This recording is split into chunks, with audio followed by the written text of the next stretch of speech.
नमस्कार दोस्तों, मैं आशु आपका स्वागत करता हूं हमारे YouTube channel digital study point में। तो दोस्तों, आज हम अपनी ज्योग्राफी का 7th लेक्चर देखेंगे। इसके पहले हम 6 लेक्चर डिस्कस कर चुके हैं, जिसमें हमने क्या क्या डिस्कस कर चुके हैं। हम एटमॉस्फेयर के बारे में, लैटिट्यूड और लॉन्गिट्यूड के बारे में, कॉन्टिनेंट के बारे में, ओशियंस के बारे में, जो कि हमारा लास्ट लेक्चर था। यदि आपने नहीं देखी है, कंप्लीट ज्योग्राफी की यह सीरीज़ है फ्रेंड्स, तो ऊपर आई बटन पर लिंक दी है, आप वहाँ से भी उसे देख सकते हैं। और इसी के साथ साथ पॉलिटी की कंप्लीट इंडियन पॉलिटी की दोस्तों प्लेलिस्ट भी ऊपर लिंक में मिल जाएगी वीडियोस की, आप वहाँ से उसे देख सकते हैं। यदि पॉलिटी में आप इंटरेस्ट रखते हैं तो यह ऑल कंपटीशन के लिए दोस्तों इम्पोर्टेंस चल रही है। चलिए स्टार्ट करते हैं। आज हम डिस्कस करने वाले हैं इंटीरियर ऑफ अर्थ दोस्तों, क्रस्ट, मेंटल और कोर के बारे में। अर्थात पृथ्वी का जो आंतरिक भाग है उसके बारे में जानेंगे कि क्रस्ट, मेंटल और कोर क्या होती हैं और इनकी संरचना कैसे होती है। चलिए स्टार्ट करते हैं दोस्तों। ये रहा लेयर्स ऑफ अर्थ, अर्थात जो पृथ्वी की जो लेयर हैं वह कौन कौन सी हैं और कैसी कैसी हैं। जैसे सबसे बाहर की क्या कहलाती है? क्रस्ट कहलाती है। फिर उसके अंदर मेंटल, फिर दोस्तों उसके अंदर आउटर कोर और फिर उसके अंदर इनर कोर। इसी प्रकार दोस्तों मेंटल को भी आउटर मेंटल और इनर मेंटल के में तोड़ दिया जाता है, परंतु आप याद रखिए कि सबसे बाहरी परत को क्रस्ट बोलते हैं और उसके अंदर की परत को मेंटल। उसके अंदर दोस्तों कोर होती है। कोर दो प्रकार की, एक इनर कोर, एक आउटर कोर। दोस्तों जो इनर कोर होती है यह कैसी होती है? और सॉलिड होती है। कैसी होती है? सॉलिड होती है इनर कोर। और जो आउटर कोर होती है यह कैसी होती है? आउटर कोर लिक्विड होती है। और यदि बात करें दोस्तों, जो कॉन्टिनेंट जैसे क्रस्ट है, जिस जो बाहर का जो क्रस्ट कहलाता है, सबसे बाहर की जो कॉन्टिनेंटल क्रस्ट है, और जो मेंटल कोर के बीच का जो क्षेत्र वह क्या कहलाता है? कौन सी लेयर कहलाती है? लिथोस्फीयर कहलाती है। यह क्वेश्चन मल्टीपल टाइम्स पूछा गया है कि जो कॉन्टिनेंटल क्रस्ट और मेंटल के बीच की परत को क्या कहते हैं? तो दोस्तों लिथोस्फीयर कहते हैं। यदि हम बात करें इनमें क्या क्या पाया जाता है, तो दोस्तों सबसे पहले बात करते हैं हम क्रस्ट की। तो क्रस्ट में क्या पाया जाता है दोस्तों? सबसे ऊपर सीमा, Cal दोस्तों, सिलिकॉन और एल्यूमिनियम। क्या पाया जाता है क्रस्ट में? सबसे पहले तो बात करें तो क्रस्ट में पाया जाता है Cl अर्थात सिलिकॉन और एल्यूमिनियम। और दोस्तों बात करें यदि मेंटल में, तो मेंटल में क्या पाया जाता है? मेंटल में दोस्तों सीमा से आप याद कर सकते हैं, अर्थात सिलिकॉन और मैग्नीशियम पाया जाता है दोस्तों सीमा से।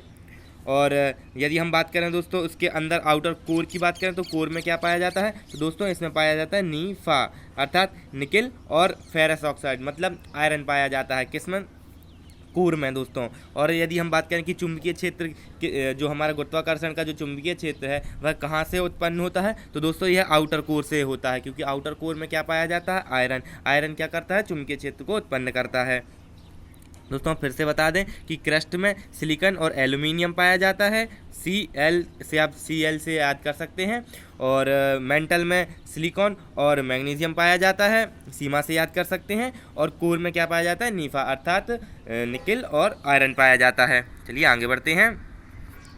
अब हम जानते हैं दोस्तों कि पृथ्वी के इंटीरियर जो बारे में इनके विभिन्न स्रोत, कैसे किन किन स्रोतों से हमें जानकारी इसकी मिलती है। तो दोस्तों सबसे पहले बात करें हम प्रत्यक्ष स्रोत की, अर्थात जो डायरेक्ट सोर्स है कि डायरेक्ट सोर्स क्या है इनके। तो दोस्तों डायरेक्ट सोर्स क्या है? Rock from mining area. दोस्तों जो खनन के क्षेत्र हैं, चट्टानों से जो खनन होती है, हमें उससे उनकी जानकारी मिलती है। और जो ज्वालामुखी इरप्शन होते हैं, जो वॉल्केनो, उससे जो लावा निकलता है, हमें उससे उसकी जानकारी प्राप्त होती है कि अंतर पृथ्वी के अंतरिक्ष कोर में कितनी है। दोस्तों हम बात करें यदि कि पृथ्वी की यहाँ से यहाँ तक की जो कितनी, मतलब रेडियस इसकी कितनी है, तो दोस्तों इसकी रेडियस वेरी करती है, परंतु आप याद कर लिए 6378 समथिंग या 6370 दोस्तों 6370 इतने से इतने वेरी करती है, क्योंकि कहीं इसका आंकड़ा दोस्तों यह मिलता है, कहीं यह मिलता है। इतना इसका रेडियस है अपनी पृथ्वी का दोस्तों। यहाँ पर सबसे यहाँ तक तो दोस्तों कितना जो क्रस्ट का है, यह क्रस्ट केवल मैक्सिमम टू मैक्सिमम दोस्तों 40 किलोमीटर तक है। और जो बीच वाला क्षेत्र है दोस्तों मेंटल, सबसे ज़्यादा 80 to 84 दोस्तों यही कवर करता है। क्या? मेंटल।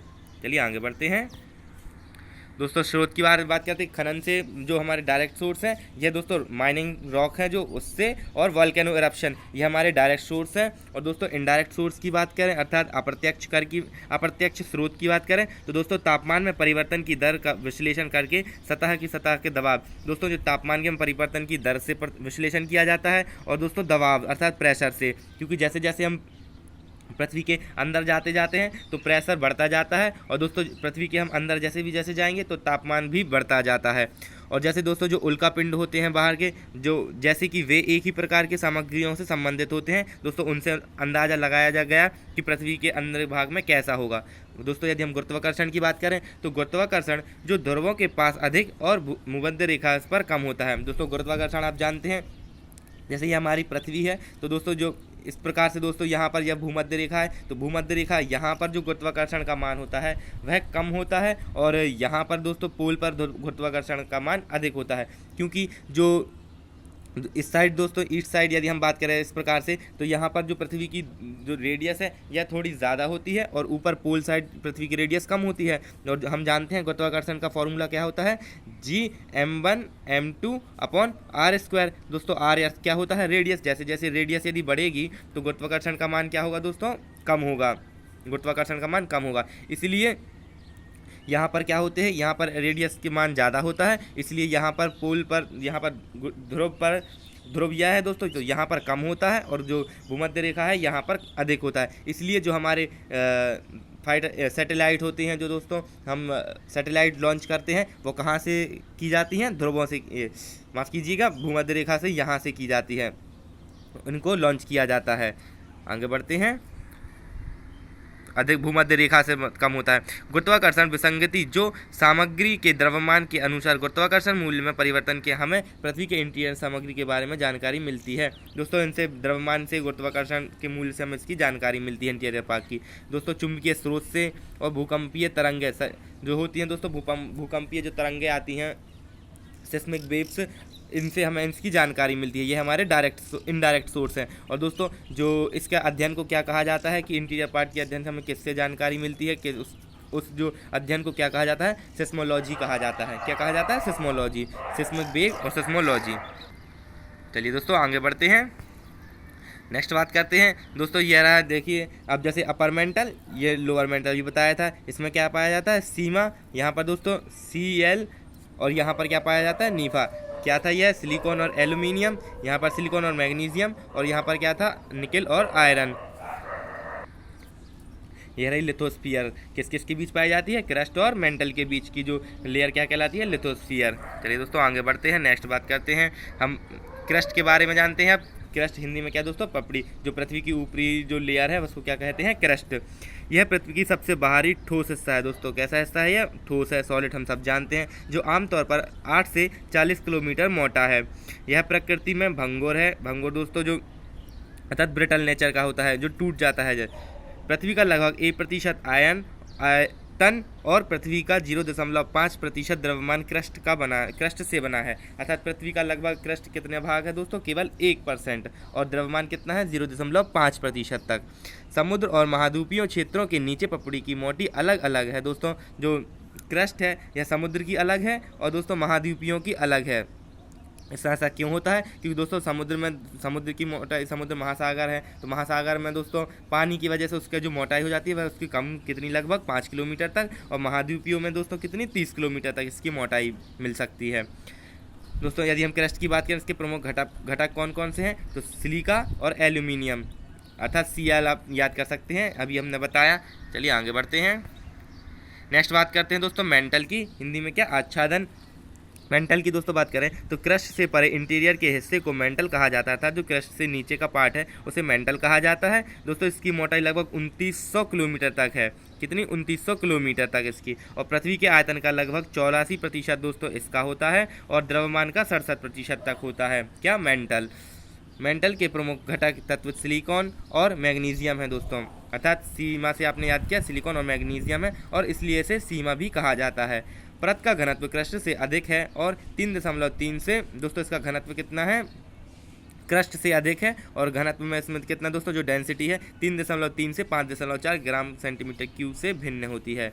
दोस्तों ऊपर और ऊपर की पपड़ी के ऊपरी भाग लिथोस्फीयर कहा जाता है। दोस्तों क्या क्या क्या, अपर मोस्ट सॉलिड पार्ट दोस्तों जो है, और मेंटल का एंड जो क्रस्ट का पार्ट होता है उसके बीच के पार्ट को क्या कहा जाता है, लिथोस्फीयर।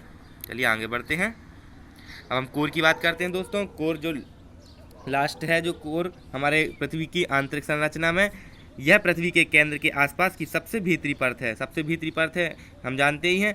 और यह मुख्य रूप से लोहे अर्थात आयरन और निकेल से बना है और इसलिए इसे नीफे भी कहा जाता है। दोस्तों इसमें बात करें यदि पृथ्वी का लगभग 15% आयरन आयतन और द्रव्यमान में कितना दोस्तों 32.5% तक इसका द्रव्यमान होता है और आयतन 15%। कोर पृथ्वी की सबसे सघन परत है जिसकी घनत्व दोस्तों कितना है, इसका घनत्व 9 सबसे सघन है दोस्तों, क्योंकि उसकी कितनी थी दोस्तों 3.5 से 5 तक, और इसकी कितनी है 9.5 से 14.5 तक दोस्तों इसका घनत्व।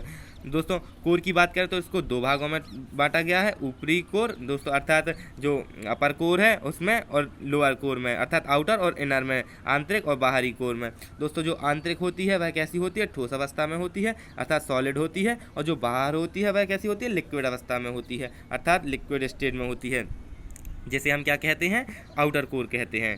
चलिए दोस्तों आगे बढ़ते हैं। दोस्तों अब हम अदर प्रॉपर्टीज़ जानते हैं कि तापमान पे कैसे वेरी करता है। दोस्तों गहराई में वृद्धि के साथ तापमान में वृद्धि खानों और गहरे कुओं में देखी जाती है, अर्थात जैसे हम जो गहरे गहरे कुएँ हम जो खोदते हैं और दोस्तों जो हम खनन करते हैं तो उसमें जैसे जैसे हम गहराई के अंदर आते जाते हैं तो हमारे लिए उसका क्या रहता है, पृथ्वी के अंदर जैसे जैसे आने पर टेम्परेचर बढ़ता जाता है, अर्थात जैसे जैसे हम डेप्थ बढ़ाएंगे दोस्तों तो टेम्परेचर क्या होता है, इंक्रीज़ होता जाता है। इससे हमें यह पता चलता है कि पृथ्वी के आंतरिक भाग में जाने पर इसका गहराई के साथ साथ टेम्परेचर बढ़ता जाता है, और इससे हमें यह समझ में आता है कि पृथ्वी के अंदर दोस्तों बहुत ही ज़्यादा तापमान है। और यदि हम बात करें कि मैक्सिमम दोस्तों कितनी खुदाई की जा चुकी है तो दोस्तों यह रसिया में है, रसिया में, जिसमें हमने कितनी मैक्सिमम दोस्तों 11 से 12 किलोमीटर तक की हम वहाँ पर खुदाई कर चुके हैं, इससे ज़्यादा खुदाई नहीं की जा चुकी है अभी तक दोस्तों। और आगे बढ़ते हैं। पृथ्वी के आंतरिक भाग में पिघला लावा के साथ ये प्रमाण इस बात का समर्थन करते हैं कि तापमान पृथ्वी के केंद्र की ओर बढ़ता है। विभिन्न अवलोकनों से पता चलता है कि तापमान में वृद्धि की दर सतह से पृथ्वी के केंद्र की ओर समान नहीं है। यह कुछ स्थानों पर दोस्तों तेज़ी से बढ़ती है और कुछ स्थानों पर धीमी, जैसे यहाँ पर जैसे धीरे धीरे टेम्परेचर बढ़ेगा तो दोस्तों मेंटल में एकदम से टेम्परेचर बढ़ जाए और कोर में और तेज़ी से बढ़ेगा, जैसे जबकि ऊपरी परत में दोस्तों 100 किलोमीटर में तापमान वृद्धि दोस्तों जो कैसी रहती है 12 डिग्री सेल्सियस प्रति किलोमीटर की दर से, और अगले 300 किलोमीटर में यह 20 डिग्री सेल्सियस प्रति किलोमीटर से बढ़ने लगती है, पहले 12 फिर 20, लेकिन आगे गहराई में जाने पर यह दर घटकर मात्र 10 डिग्री सेल्सियस तक रह जाती है। चलिए दोस्तों आगे बढ़ते हैं। अब हम प्रेशर की बात करते हैं अर्थात दबाव के बारे में। तो दोस्तों दबाव की तरह दोस्तों जो तापमान की तरह पृथ्वी की सतह से अंदर जाने पर इसके केंद्र पर जाने पर दबाव भी बढ़ता जाता है। यह चट्टानों जैसी अतिव्यापी सामग्री के भारी वजन के कारण होता है, क्योंकि जैसे यह पृथ्वी है आप यहाँ पहुँच गए तो दोस्तों दबाव इनके कारण जो सतह है इससे आपके प्रेशर बढ़ जाएगा। यह अनुमान लगाया जाता है कि गहरे भागों में दबाव काफ़ी अधिक होता है, जो समुद्र के स्तर पर वायुमंडलीय के दबाव से लगभग 3 से 4 मिलियन गुना अधिक होगा। चलिए दोस्तों आगे बढ़ते हैं। अब हम डेंसिटी की बात करते हैं अर्थात घनत्व की। दोस्तों घनत्व की बात करें तो केंद्र की ओर निकेल और लोहे जैसी भारी सामग्री के दबाव और उपस्थिति के कारण पृथ्वी की परतों का घनत्व भी केंद्र की ओर बढ़ता जाता है, अर्थात हम यदि केंद्र की ओर जाएंगे तो इसका घनत्व बढ़ता जाएगा, क्योंकि जो दोस्तों ऊपरी है वह लेस डेंसिटी के साथ रहेगा और यदि हम अंदर जाएंगे तो उसकी डेंसिटी इंक्रीज़ होती जाएगी। और यदि हम दोस्तों इनकी एवरेज डेंसिटी की बात करें कि एवरेज डेंसिटी इसकी कितनी है तो दोस्तों केंद्र में लगभग 14.5 कितनी 14.5 ग्राम पर सेंटीमीटर क्यूब इसकी एवरेज डेंसिटी है। चलिए दोस्तों यह थी आज की वीडियो। यह वीडियो आपको कैसी लगी आप कमेंट बॉक्स में बताइए। यदि आपको वीडियो पसंद आए तो इसे लाइक करिए, शेयर करिए और हमारे चैनल को सब्सक्राइब करिए। Thanks for watching.